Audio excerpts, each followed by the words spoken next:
हरे कृष्णा हरे कृष्णा कृष्णा कृष्णा हरे हरे हरे राम राम राम हरे हरे। जगत गुरु श्रील प्रभुपाद की जय। गुरु महाराज गुरु परंपरा की जय। जगन्नाथ बलदेव सुभद्रा महारानी की जय। पुरुषोत्तम क्षेत्र जगन्नाथपुरी धाम की जय। राधा राधिका रमण भगवान की जय। हरे कृष्णा। आध्यात्मिक यात्रा को आज 133 दिन हो चुके हैं। 4 अगस्त 2020 प्रातःकालीन इस भागवत कक्षा में आप सब लोगों का स्वागत है। जगन्नाथपुरी धाम यात्रा जो मानसी यात्रा हम कर रहे हैं उसको आज 57 दिन हो चुके हैं। प्रातःकालीन इस भागवत कक्षा में सब लोगों का हार्दिक स्वागत है। धन्यवाद। ओम नमो भगवते वासुदेवाय। ओम नमो भगवते वासुदेवाय। ओम नमो भगवते वासुदेवाय। ओम नमो भगवते वासुदेवाय। नारायणं नमस्कृत्यं नरं चैव नरोत्तमं देवीं सरस्वती व्यासं ततो जयं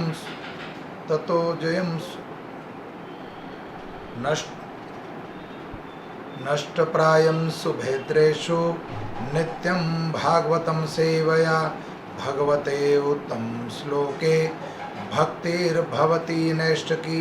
कृष्णाय वासुदेवाय देवकी नंदनंदनाय च नंदगोपकुमाराय गोविंदाय नमो नमो। ओम अज्ञानं तिमिरं ध्यानस्य ज्ञानजनशलाकया चक्षुरूपं येन तस्मै श्रीगुरुवे नमः। वाञ्छाकल्पतरुभ्यश्च कृपा सिंधु एव च पतितानां पावनेभ्यो वैष्णवेभ्यो नमो नमो। अनंत कोटि वैष्णव वृंद की जय। चतुर्मास का ये दूसरा महीना प्रारंभ हो चुका है और इस दूसरे महीने में दूध से व्रत है। पहला महीना हरी सब्जी, दूसरा महीना दूध, तीसरा महीना दही और चौथा महीना फिर उड़द की दाल। तो इस महीने में दूध से पालन रखना, दूध इस महीने नहीं पाना। हरे कृष्णा। जगन्नाथपुरी धाम यात्रा प्रतिदिन हम कर रहे हैं। आज अध्याय 6 और इसमें अब भक्तों के चरित्र का वर्णन है। अब वर्णन आ रहा है प्रभुदास भक्त और लांदी माताजी और उसके बाद प्रसिद्ध है कर्माबाई की खिचड़ी। तो वर्णन आ रहा है कई भक्तों का और धीरे धीरे हम समाप्ति की ओर, समापन की ओर पहुंच रहे हैं और इस यात्रा में बड़ा आनंद आ रहा है। जगन्नाथ जी की यात्रा में मनुष्य देह प्राप्त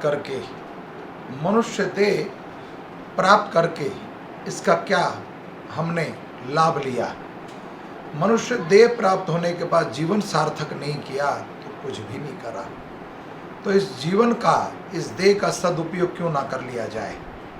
इस देह का, मनुष्य देह प्राप्त हुआ है, जिस दुर्लभ शरीर है ये मनुष्य देह, नश्वर है, क्षणभंगुर है। इस कथा में कई बार हम मनुष्य देह के बारे में हम चर्चा कर चुके हैं।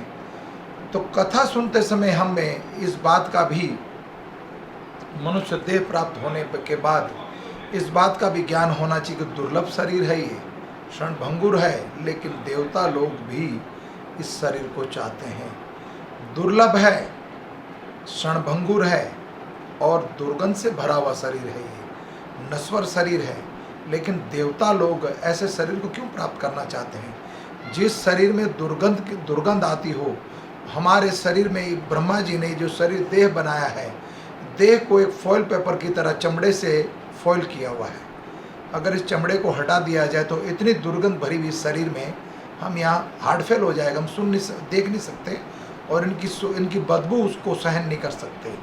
लेकिन देवताओं का शरीर कितना दुर्लभ है, हमसे कई गुना, हजारों करोड़ों गुना आगे हैं वो। उनका शरीर दिव्य है, हमसे ज़्यादा कई गुना ज्ञान है, कई गुना हमसे पास, करोड़ों गुना धन है उनके पास, दिव्य शरीर है, और उनके शरीर से दुर्गंध नहीं सुगंध आती है।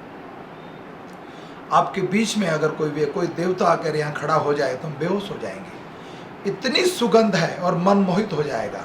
उनके शरीर में इतनी सुगंध है, दिव्य शरीर है, और पार्षद जैसे शरीर, भगवान के जैसे पार्षद होते हैं वैसा दिव्य शरीर, रंग रूप हमसे कई गुना आगे हैं। फिर भी वो लोग मनुष्य देह क्यों प्राप्त करना चाहते हैं? वास्तव में मनुष्य देह कर्म करने का प्रधान है। कर्म करने का जो साधन मिला है, कर्म करने का जो कर्तव्य प्राप्त है, वो मात्र मनुष्य को है। भगवत प्राप्ति करने के लिए जो दिव्य कमाई करनी है हमें, भगवत कथा का गुणगान और हरिनाम का धन संग्रह करने का ये सुलभ अवसर जो प्राप्त हुआ है, मात्र मनुष्य देह में है। इसलिए देवता लोग भी उस भगवत रूपी धन की कमाई करना चाहते हैं। उसका लोभ, जैसे हमें धन का लोभ होता है, जो हमारे पास धन होता है तो धन खर्च करने से पहले हम सोचते हैं 1000 बार कि कैसे खर्चें इसको। कोई धनी व्यक्ति हो, धन खर्चते समय सोचता है। तो जो लोभ होता है, तो जहाँ लाभ होता है वहाँ लोभ होता है। तो भगवत प्राप्ति करने की भूख और भगवान के नाम का जिसको लोभ हो जाए कि जितना ज़्यादा से ज़्यादा हम धन संग्रह करने की इच्छा होती है, जिज्ञासा होती है, ठीक उसी तरह एक शुद्ध भक्त की भी यही जिज्ञासा होती है कि जितना ज़्यादा से ज़्यादा हो सके हम हरिनाम संग्रह करें, भगवान के नाम का धन का संग्रह करें। दिव्य धन, हरिनाम धन जितना संग्रह करेंगे हम, जैसे मीरा ने कहा, खर्चे न खोटे, चोर ना लूटे, पायो मैंने राम रतन धन पायो। तो जितना ज़्यादा से ज़्यादा हो सके हम हरिनाम धन का संग्रह करें। और चतुर्मास में तो विशेष छूट मिलती है। चतुर्मास में कोई भगवत धाम ज़्यादा, भगवान के नाम का गुणगान ज़्यादा करता है, भगवान उसको 1000 गुना फल देते हैं। तो ये अवसर जो प्राप्त हुआ है, मनुष्य देह, दुर्लभ देह प्राप्त हुआ है, इसी शरीर से हम भगवत वाणी सुन सकते हैं, कथा सुन सकते हैं, कथा कर सकते हैं, और भगवान के नाम का सिमरन कर सकते हैं। तो ये देवता लोग भी तरसते हैं ऐसे शरीर को कि हमें ऐसा शरीर प्राप्त हो, भगवान की भक्ति कर सके। तो ये सुलभ अवसर, ये अवसर जो प्राप्त है मात्र मनुष्य को है, देवताओं को नहीं है। तो उस लोक में, देवताओं के लोक में तो शरीर क्या है, वहाँ तुम धन खर्च कर सकते हो, कमाई नहीं कर सकते हो। तो मात्र मृत्यु लोक में ये अवसर प्राप्त हुआ है। तो क्यों ना हम जितना ज़्यादा से ज़्यादा हो सके हरिनाम का संग्रह करें, भगवान के नाम का संग्रह करें। जितना दिव्य धन होगा वो हमें फिर मिलेगा भगवत धाम, सुखालय, बैंकुंठा।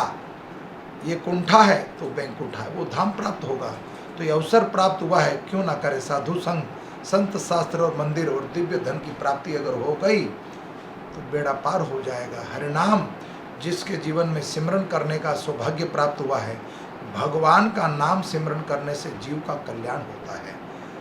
जो व्यक्ति इस धन को संग्रह करना सीख गया है, गुरु के माध्यम से, अपने शिक्षा गुरु के माध्यम से, भक्तों की संगति से बेड़ा पार हो गया उसका। सन्मति और संपत्ति, कोई विरला व्यक्ति पा सकता है जिसके पास संपत्ति हो, जरूरी नहीं उसके पास सम्मति भी हो। जिसके पास बल हो, जरूरी नहीं इसके पास बुद्धि भी हो। तो भगवत कृपा करते, गुरु और कृष्ण कृपा करे तो ये अवसर प्राप्त हो सकता है। और इसी जीवन काल में हम भगवत प्राप्ति कर सकते हैं। लेकिन भगवत कथा सुनना, भगवान के नाम का गुणगान करना, हरिनाम सिमरन करना, कीर्तन सुनना इत्यादि, इससे बड़ा अवसर हमें इस देह में जो प्राप्त हुआ, मनुष्य देह में दोबारा ये अवसर प्राप्त होना असंभव है। तो क्यों ना इसी जीवन को हम सफल बनाएं और भगवान के नाम का सिमरन करें। कथा में प्रवेश करते हैं जगन्नाथपुरी धाम यात्रा में। अब कथा में वर्णन है, कथा आती है प्रभुदास जी की। प्रभुदास भगवान के परम भक्त हैं और एक पांद वाले हैं। ये एक पांद वाले हैं जो पांद का व्यापार करते हैं। लेकिन जब भी भगवान को 56 तरह का भोग दिन में 8 बार लगता है, तो उनकी जिज्ञासा है कि क्यों ना भगवान को तांबुल, मतलब पान भी ऑफर करा जाए, भगवान को पान भी खिलाया जाए। लेकिन उनकी कुछ व्यवस्था ऐसी है, कुछ उनकी प्रथा ऐसी है कि पुजारी को कहने पर भी उस समय में ये प्रथा नहीं थी। ये कथा तो प्राचीन है, तो उस समय प्रथा नहीं थी कि भगवान को पान भी ऑफर करा जाए, लेकिन जिज्ञासा थी। तो प्रतिदिन भगवान के जब दर्शन करने जाते थे जगमोहन मंडप में और गरुड़ स्तंभ से, वो भगवान से ये प्रार्थना करते थे कि काश मुझे अवसर प्राप्त होता कि आपको मैं पान खिला सकता। लेकिन भगवान बड़े कृपालु हैं, तो भगवान ने प्रभुदास की वो प्रार्थना स्वीकार कर ली। और प्रतिदिन भगवान जगन्नाथ और जगन्नाथ और बलदेव जी प्रतिदिन एक बाल्यावस्था में जब सिंह द्वार बंद हो जाता, प्रतिदिन जब पुजारी मंदिर को जब पट बंद कर देते हैं, सारी सेवा समाप्त हो जाती है, तब दो छोटे छोटे बालक, एक गोरा और एक काला, प्रतिदिन प्रभुदास जी के यहाँ पान खाने के लिए जाते थे। और इस दृश्य को किसने देखा? बलराम दास ने। कथा हम बलराम दास की सुन चुके हैं, बलराम भक्त की। अब इस कथा को आंखों देखा जिन्होंने साक्षात देखा है, दो बालकों को जाते हुए प्रभुदास जी के घर। ये बलराम जी के मुख से सुनना है, बलराम दास के मुख से, और है कथा प्रभुदास जी की। ये भगवान जगन्नाथ की एक मधुर लीला है, जिनका बलराम दास नामक एक महान भक्त प्रत्यक्षदर्शी है, जो उन साक्षात दर्शन करा है। एक बार आधी रात को अर्धरात्रि में बलराम दास जगन्नाथ मंदिर के सिंह द्वार के निकट विचरण करते हुए भगवान जगन्नाथ की महिमा का गुणगान कर रहे थे। उस समय मंदिर के द्वार बंद हो गए थे तथा भक्त एवं सेवक गण अपने अपने घर जा चुके थे। बलराम दास ने दो अत्यंत सुंदर बालक को देखा, सिंह द्वार से मंदिर के बाहर आते हुए देखा। उन्होंने पतला श्वेत वस्त्र धारण किया हुआ था और उनके केस सुंदर चमकीले थे और उनके कंधों पर एक जनेऊ लटक रही थी, तथा बलराम दास ने बालकों को एक निकट स्थित कुटीर में जाते हुए देखा, ध्यानपूर्वक देखा। कुछ समय के पश्चात वे बाहर आ गए और वापस फिर सिंह द्वार पर प्रवेश करके अब फिर आंखों से ओझल हो गए। और बलराम दास ने ध्यान से देखा कि दोनों बालक पान चबा रहे थे और उनके होठ लाल थे। कुछ दिनों तक बलराम दास उन दोनों लड़कों को कुटीर में जाते हुए देखा तथा पान चबाते हुए कुटीर से बाहर निकलते देखते थे। वह उनके विषय में जानने के लिए उत्सुक हो गए और वह कुटीर में गए जहाँ दोनों लड़के जाते थे। पता लगाना चाहते थे प्रभुदास का घर तथा जो एक पान वाला था। अब बलराम दास जी अचंभित थे कि प्रतिदिन सिंह द्वार बंद होने के बाद वहाँ से दो बच्चे प्रकट होते हैं और प्रभुदास की कुटिया में प्रवेश करते हैं और वापस फिर सिंह द्वार में प्रवेश कर जाते हैं, वहाँ लुप्त हो जाते, दिखते नहीं है। तो उस रहस्य को जानना चाहते थे बलराम दास, और वो प्रवेश कर गए किसके? प्रभुदास की कुटिया में। आंखों देखा साक्षात्कार था वो। तो वो कौन है? प्रभुदास अकेला रहता था और पान बेचकर इतना धन कमा लेता था कि जितना उसे अपना पालन पोषण करने के लिए आवश्यक था। अपना शेष समय भगवान जगन्नाथ मंदिर में व्यतीत करता था और भगवान जगन्नाथ की सेवा करता था। एक महान भक्त था और जब भी वह भगवान को देखता तो भाव से वो रोने लगता था। यद्यपि भगवान जगन्नाथ को दिन में 8 बार 56 तरह का भोग लगता था।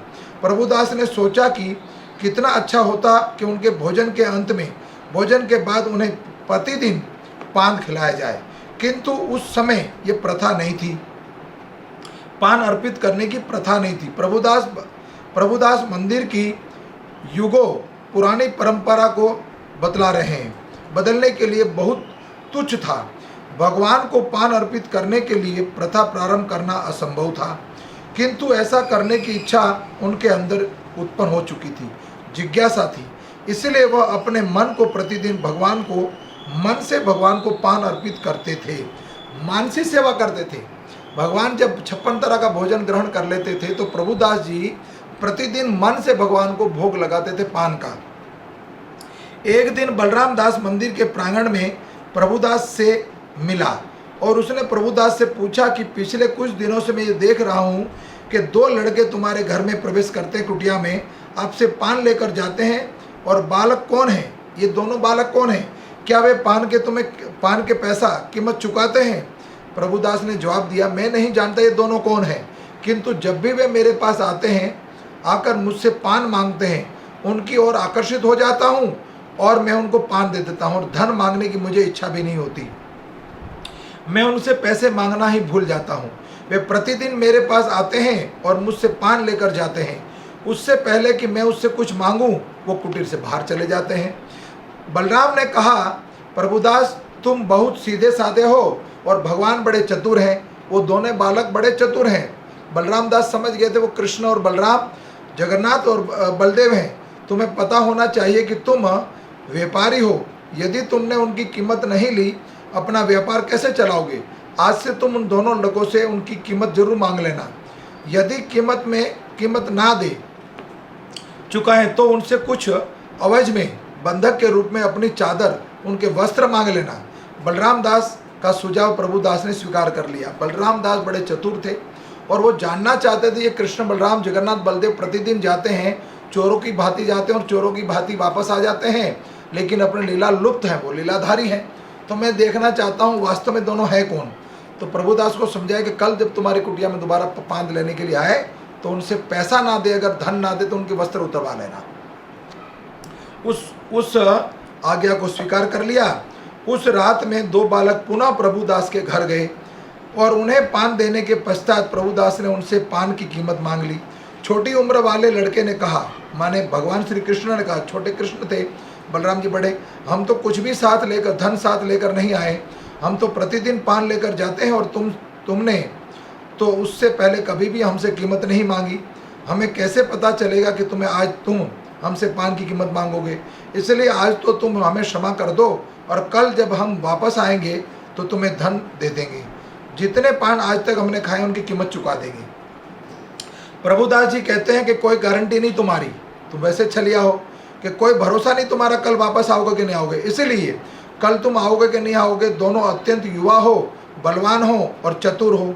मैं तुम पर कैसे विश्वास करूं? यदि तुम कल नहीं आए तो मेरा पैसा तो सारा गया, मैं तो व्यापारी हूं। ये सारा बलराम दास जी का सिखाया हुआ है।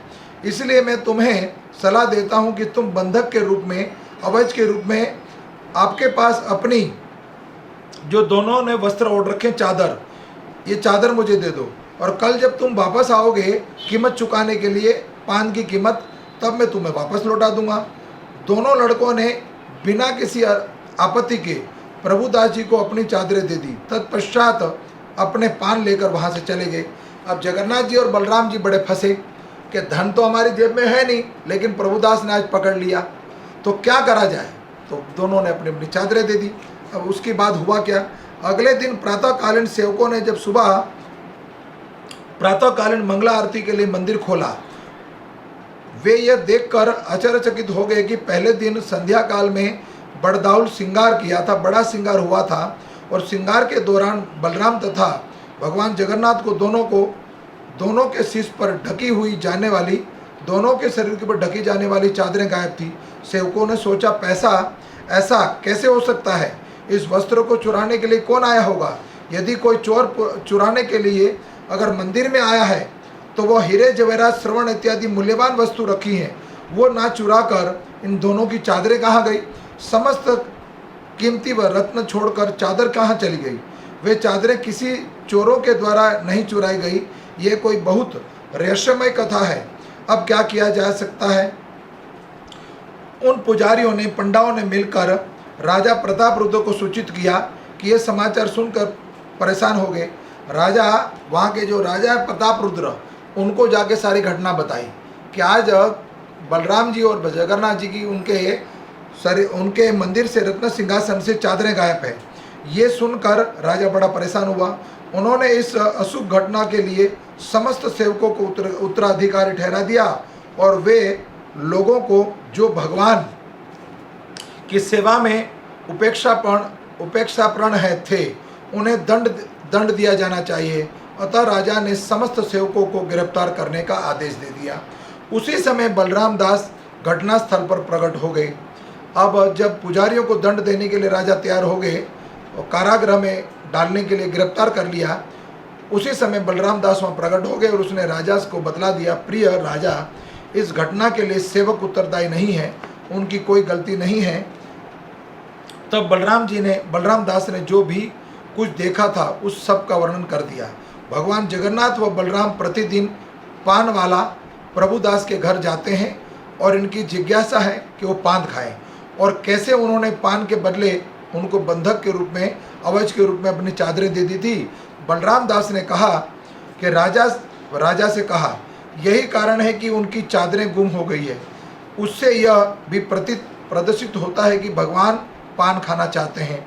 अतः कृपया करके प्रत्येक भोजन के पश्चात अपने इष्ट देव को पान और अर्पित करने का अनुमति आप दे दीजिए। आज भी बांके बिहारी मंदिर में, वृंदावन में, राधा वल्लभ मंदिर में और राधा रमन मंदिर में भगवान को पान का बीड़ा ऑफर होता है। बरसाना में भी राधा किशोरी और किशोर को, राधा और कृष्ण को प्रतिदिन पान ऑफर होता है। हमने भी उस पान का, महाप्रसाद का स्वाद लिया है। तो यहाँ जगन्नाथ जी और बलदेव को प्रतिदिन पान ऑफर करने की अनुमति मांग रहे हैं बलराम दास, कि भगवान पान खाना चाहते हैं, अपनी भक्त की इच्छा पूरा करना चाहते हैं। तो उस दिन से प्रथा हुई। राजा प्रताप रुद्र प्रभुदास के विषय में सुनकर आवश्यक आश्चर्यचकित हो गए, और वो प्रश्न थे कि जिनके समर्पण भक्ति भाव के कारण भगवान पान लेने के लिए स्वयं मंदिर छोड़कर जाते हैं, फिर भी राजा प्रताप रुद्र प्रभुदास की कुटिया में गए। और जब प्रभुदास ने सुना कि भगवान जगन्नाथ तथा बलभद्र उससे पान लेने के लिए प्रतिदिन उनके घर आते हैं, तो वह अति अधिक भाव मोहित हो गए, और वह उन चादरों को लेकर आया जो उनसे बंधक के रूप में रखी गई थी। उसने वे चादरें राजा प्रताप रुद्र को दे दी प्रभुदास जी ने, और जो जान गए थे कि वह चादरें थी जो बेदी से गुम हुई थी। उस दिन से राजा प्रताप रुद्र ने वो सब व्यवस्था कर दी, और भगवान को उनके भोजन के पश्चात पान अर्पित किया जाए। आपने भगवान को पान अर्पित करने का ये सेवा प्रभुदास को दे दी गई, और जिससे पहाड़ नायक या बदिय योगनाई जो पान उपलब्ध कराता था उनकी उपाधि प्राप्त की गई। आज भी प्रभुदास के परिवार के सदस्य भगवान जगन्नाथ तथा भगवान बलभद्र को प्रतिदिन पान ऑफर करते हैं, वो उपलब्ध कराते हैं। उस दिन से प्रथा हो गई जगन्नाथ मंदिर में, उस दिन से प्रथा हो गई प्रताप रुद्र ने कि भगवान पान के बड़े चाव से खाते हैं। तो और मंदिर रत्न बेदी छोड़कर, सिंहासन छोड़कर प्रतिदिन रात्रि के समय प्रभुदास के कुटिया में पान ग्रहण करने जाते थे। उस दिन से उस प्रथा का नाम पड़ गया, उस परंपरा का नाम दे दिया, प्रभुदास के परिवार का नाम पड़ गया पहाड़ नायक या वेदीय योगानीय। ये परंपरा होगी उसके वंशज में जो भी आए, जो पान उपलब्ध कराता है, उसके वंशज में प्रभुदास के परिवार के लोग आज भी ये प्रथा को मानते हैं। और भगवान को प्रतिदिन 56 तरह का भोग लगने के बाद 8 बार भोजन लगता, तो भगवान को 8 बार पान भी ऑफर करा जाता है। तो ऐसी छोटी छोटी रोचक कथाएं जगन्नाथ जी लीला करते रहते हैं। अब एक कथा है लांदी माता जी, जो पुरी में एक बार लांदी माता नामक एक वृद्ध स्त्री जगन्नाथ जी के प्रति अधिक समर्पित थी। उसने भगवान जगन्नाथ के साथ एक विशेष भाव विकसित कर लिया था, और जिससे कारण वह 7वां आदेश है ये, उसके कारण उनको अपना पुत्र मानती थी, भगवान जगन्नाथ को अपना पुत्र मानती थी। हर रोज लांदी माता भगवान के लिए थोड़ी सी नीम की पत्ती लाती थी। ये लांदी माता भगवान बड़े चाव से प्रसाद ग्रहण करते, भाव से कुछ भी व्यक्ति खिला दे। तो लांदी माता जी क्या करती थी, प्रतिदिन भगवान जगन्नाथ जी को नीम के पत्ते, कड़वे पत्ते एक पात्र में लेकर आती थी और वो खिलाती थी। क्यों? एक वात्सल्य भाव था कि जगन्नाथ और बलदेव सुभद्रा महारानी ये मेरे पुत्र के समान हैं। तो प्रतिदिन 56 तरह का भोग ग्रहण करते हैं, इतना मीठा खाते हैं, इतना भोग ग्रहण करते हैं, तो कहीं उनको शारीरिक रोग ना हो जाए, इसलिए रोग से बचाने के लिए प्रतिदिन उनको नीम की पत्ती खिलाई जाती थी। तो लेकिन जब नीम की पत्ती लेकर वो आती थी तो सुरक्षा कर्मचारी क्रोध में आ जाते थे, जो द्वारपाल थे। तो क्या तुम खिलाना चाहती हो भगवान को? तो कहते हैं वो जगन्नाथ बलदेव मेरे पुत्र हैं, और भगवान जगन्नाथ तो इतने विविध प्रकार के भोजन अर्पित किए जाते हैं, उससे उनका संतुष्ट नहीं होती, क्योंकि वह केवल तुम्हारे नीम की पत्ती के लिए प्रतीक्षा नहीं कर रहे। सुरक्षा कर्मचारी ने लांदी माता को मंदिर के प्रवेश नहीं करने दिया, अनुमति नहीं दी। शोक संप्रत लांदी माता अपनी कुटीर में लौट गई और वह अपने पुत्र को नीम की पत्तियां खिलाना चाहती थी। अति अधिक व्यवस्थित थी और ये सोचते हुए रोने लगी, और मेरे पुत्र अपनी नीम की पत्तियों को प्रतीक्षा कर रही होगी। भगवान जगन्नाथ ने लांदी माता का भाव समझ लिया और इसीलिए उनके वात्सल्य प्रेम का आनंद उठाने के लिए उद्देश्य से उसी रात में लांदी माता के घर में प्रकट हुए। और लांदी माता के घर जाकर भगवान अचानक देदीप्यान प्रकाश फैल गया और वे अपने प्रिय पुत्र जगन्नाथ को अपने समक्ष खड़े देखकर आश्चर्यचकित हो गई। और भगवान का चेहरा सूक्ष्म तथा क्षीण हो चुका था, क्रांतिहीन तथा। वे बोले, माता, आज मैंने बहुत सारी मिठाइयाँ खाई है, मेरे पेट में कुछ गड़बड़ है, पेट में दर्द है हो रहा था, क्या तुम मुझे थोड़ी सी नीम की पत्ती दे सकती हो? लांदी माता सीधी उठ खड़ी हुई और भगवान के प्रश्न का उत्तर देने का प्रयास कर रही थी, परंतु वो बोल नहीं पा रही थी। और भगवान जगन्नाथ ने उनके घर में अब अदृश्य हो गए। और उसी समय रात्रि में के दौरान भगवान पुरी के राजा, जो वहाँ के राजा थे, उनके सपने में प्रकट हो गए और राजा के जाकर लांदी माता की सारी घटना सुना दी। और वो कथा सुनाने के बाद लांदी माता, प्रतिदिन मुझे भोजन के बाद वो कड़वी दवाई खानी है। तो लांदी माता जी प्रतिदिन भगवान के लिए नीम की पत्तियों से एक काढ़ा बनाती थी। अगले दिन प्रातःकालीन राजा ने अपने मंत्रियों के साथ जगन्नाथ मंदिर के निकट लांदी माता की कुटिया में गए और वहां जाकर अपने मंत्रियों सहित अपनी कुटीर में देखकर आश्चर्यचकित हो गए और उससे बताया कि मेरी प्रिया माता, मेरे मंदिर में सुरक्षा कर्मचारियों ने आपके प्रति अपराध किया है, उसके लिए मैं क्षमा चाहता हूँ। भगवान जगन्नाथ आपके हाथ से बनी हुई नीम की पत्ती की लय और काढ़ा को खाना चाहते हैं। आप भगवान जगन्नाथ की एक महान भक्त हैं, अति अधिक सौभाग्यशाली हैं। उन्होंने आपके वात्सल्य प्रेम को स्वीकार किया है और वे आपको अपनी माँ समझते हैं, माँ के रूप में देखते हैं। आज ये स्थान एक पवित्र तीर्थ के रूप में माना जाता है। जब तक आप इस पृथ्वी पर रहेंगी, आप प्रतिदिन भगवान जगन्नाथ को नीम की पत्तियों का लय से खिलाएंगी और काढ़ा बनाकर। आपकी देह त्यागने के पश्चात भी ये व्यंजन प्रतिदिन आपकी याद में भगवान जगन्नाथ को अर्पित कराया जाएगा। राजा के मुख से इस वचन को सुनकर, संवेदनापूर्वक वचन सुनकर लांदी माता अपने सौभाग्य पर प्रसन्न हुई और उसी दिनों में इन दिनों में नीम पत्ती को लई के स्थान पर जगन्नाथ के प्रति जो प्रतिदिन 56 विभिन्न प्रकार के भोग अर्पित किए जाते हैं, तत्पश्चात तीत भोग नामक कड़वा भोग का एक व्यंजन भी रोज खिलाया जाता है। ऐसी प्रथा जो परंपरा से चली आ रही हैं, तो जगन्नाथपुरी में ऐसी छोटी छोटी प्रथाएं प्रतिदिन मनाई जाती हैं। जो भक्त की जिज्ञासा थी, भगवान उसको स्वीकार कर लेते हैं, चाहे वो पान खिलाएं, चाहे मीठा खिलाएं, चाहे कड़वा खिलाएं। ऐसे भगवान करुणा सिंधु, दीन बंधु, दीनानाथ जगन्नाथ कृपालु हैं। नीलांचल निवासाय नित्याय परमात्मना बलभद्र सुभद्राय जगन्नाथाय ते नमः नमः। इस कथा से पूतना चरित्र याद आता है। भगवान श्री कृष्ण को अगर पूतना ने विष पिलाया तो विष भी पी लिया और धात्री की गति दे दी। ठीक उसी तरह ये लांदी माता जी प्रतिदिन नीम का प्रसाद खिलाती थी भगवान को, तो भगवान वो भी स्वीकार करते हैं। धन्यवाद। इस कथा में कोई त्रुटि रह गई हो तो क्षमा चाहता हूँ। पुनः आपसे फिर कल मिलेंगे। और कल बहुत बड़ा पर्व है। कल जो 5 अगस्त को हमारे प्रधानमंत्री नरेंद्र मोदी के प्रयास से भारतीय जनता पार्टी ने जो प्रयास करा है, राम मंदिर निर्माण का भव्य उत्सव होगा कल। और कल हम कथा करेंगे आपके समक्ष। फिर दोबारा कल मिलेंगे। इस कथा में कोई त्रुटि रह गई हो तो क्षमा चाहता हूँ। अयोध्यापुरी धाम की जय। कल हम राम जन्मभूमि की चर्चा भी करेंगे और कल कथा होगी कर्माबाई की खिचड़ी आधे 8। धन्यवाद। हरे कृष्णा।